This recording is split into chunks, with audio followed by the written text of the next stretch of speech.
Oh iya, ngapain? Serius amat? Ah, ini aku lagi nyari ide cemilan yang anti mainstream nih, bingung banget. Oh alah, kalau itu mending kamu ikut aku aja. Mau kemana? Udah ikut aja.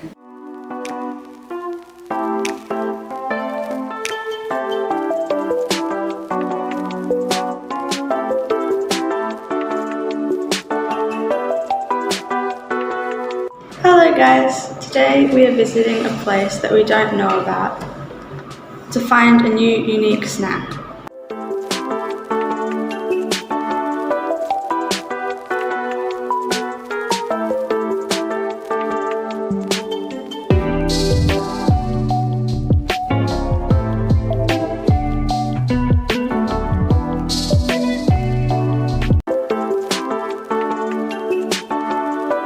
Hey guys, we have arrived at what looks like to be the mangroves which we have visited before, where we learnt about the mangrove trees and how they grow.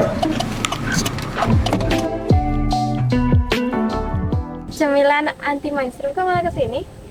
Ya, jadi di KUB Sembara Segara ini ada keripik mangrove yang diolah oleh masyarakat. Oh gitu, keripik mangrove ya? Iya. Baru denger. Ikut aku aja, nanti kita sekalian tanya-tanya di dalam. Iya.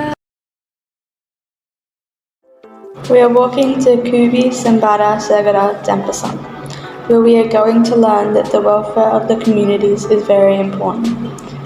The welfare for the communities depends on what happens with the environment, including the mangroves.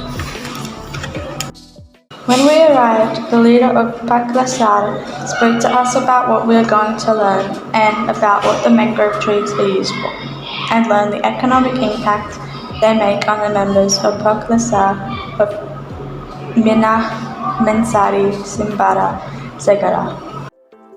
Teman-teman, di KUB Sembara Segara kita bisa membuat cemilan anti mainstream dari buah mangrove.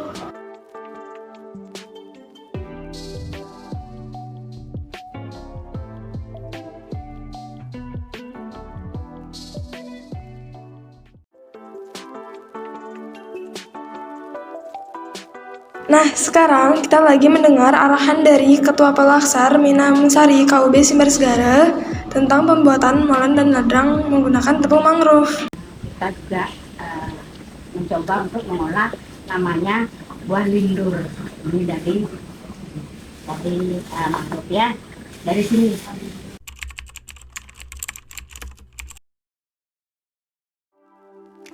Nah, ini kita lanjutkan buah mangrove tadi yang sudah matang ini, kita buang airnya setelah dingin.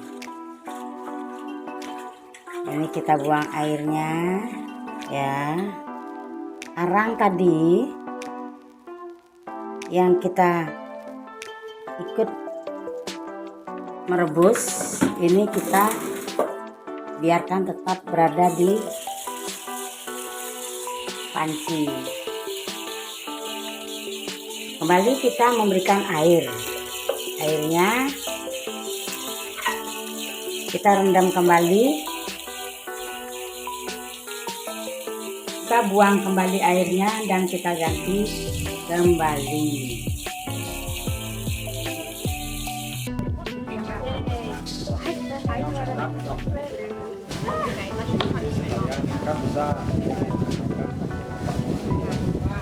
Dia tidak bernilai nih, dia tahu dia bahwa ini bisa dijadikan makanan, menjadi produk yang ibu kembangkan karena ada nilainya untuk ketahanan pangan, pengganti nasi seperti itu.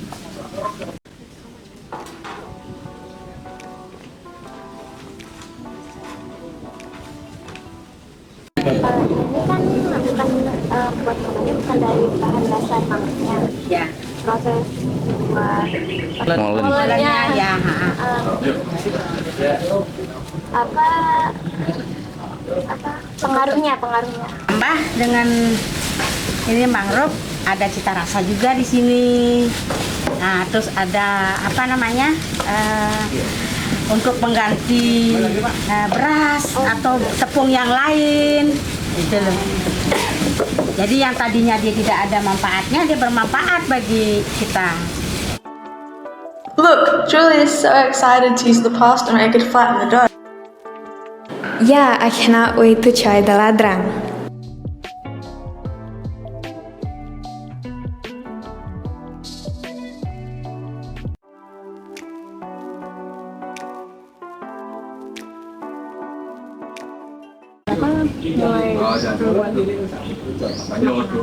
Makanan ini ya, kita terbentuknya kita baru setahun ya di sini. Terbentuknya tahun 2022 bulan Januari 2022 kita terbentuk. Yang mana kita adalah dari pembinaan dari Dinas Perikanan Kota Denpasar. Kelompok Mina Masari Simbar Segara ini terbentuk dari istri-istri para nelayan yang ada di kelompok Simbar Segara. Produknya kira-kira bisa bertahan berapa lama ya? Kita punya produk ada 3. Keciput mangrove, ya itu bahannya dari ketan juga, tetapi dicampur dengan buah lindo tersebut, jadi menjadi keciput mangrove. Itu bertahan bisa 1 bulan. Kue molen ini mungkin bertahan cuma 2-3 hari, karena kita tidak pakai pengawet. Ya, ini alami semua. Ladrang ini kita bisa bertahan 2 minggu. Ya, karena kita juga tidak pakai pengawet.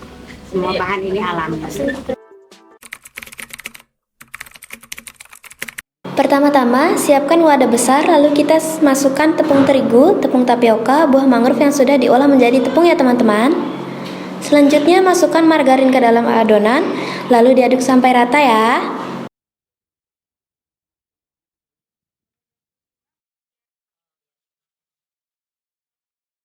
Nah, margarin dibantu tuangkan sebanyak 3 sendok makanan oleh Julie ya teman-teman. Lanjut masukkan bahan lainnya seperti gula, ketumbar bubuk, dan lada bubuk.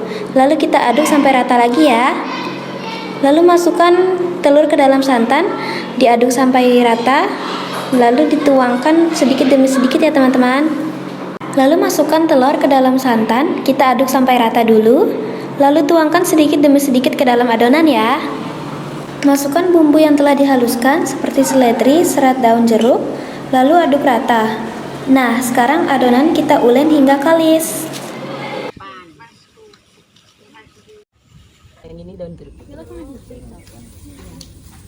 We grind the ladrang dough until it's thin. After the dough is thin, we shape it so it's ready to be fried. Siapa yang datang ke Maruf? Juga menjaga.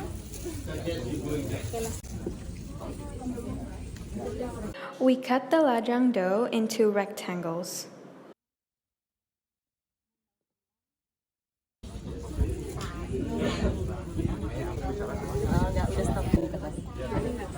Oke, Bu. Nah, aku di sini penasaran banget nih mengenai kaitan mangrove dengan ekonomi masyarakat yang di sini. Dari segi ekonomi bagaimana?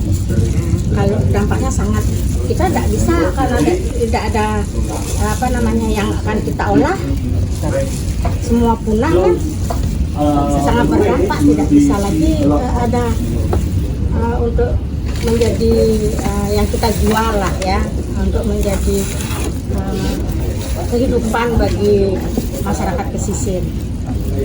Para nelayan juga nggak bisa, juga ekosistem sudah rusak. Itu dampaknya kalau kita tidak melestarikan semua yang ada di pesisir mangrove.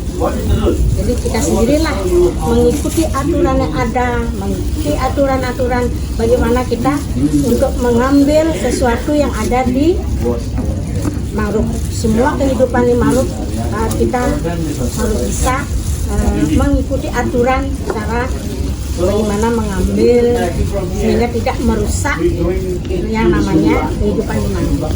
Bagaimana dampak bagi masyarakat jika populasi pohon mangrove itu menurun?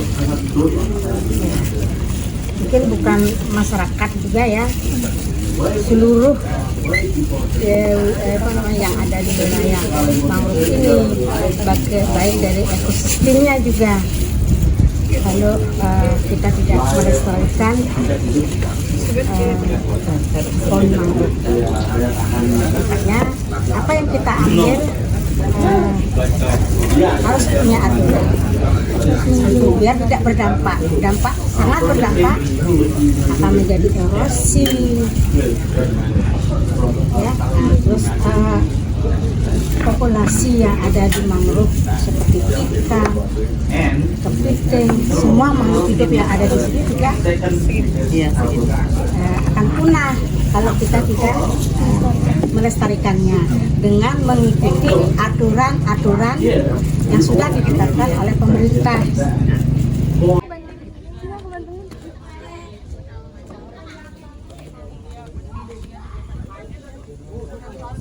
Okay guys, it's time to fry. First, we fry the molen. Then we fry the ladrang.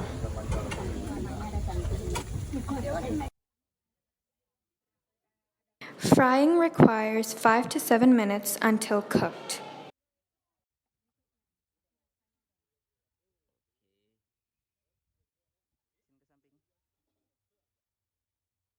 Yay, finally! The ladrang and molen is ready to be served.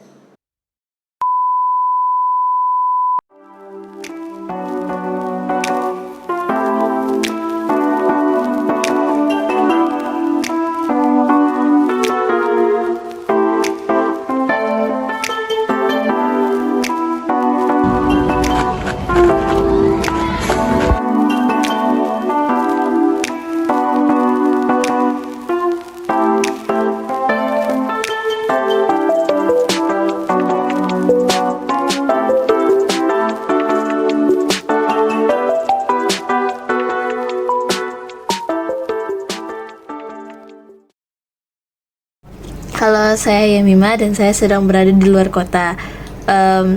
Walaupun saya berada di luar kota, ya saya berpartisipasi menjadi editor dan narator.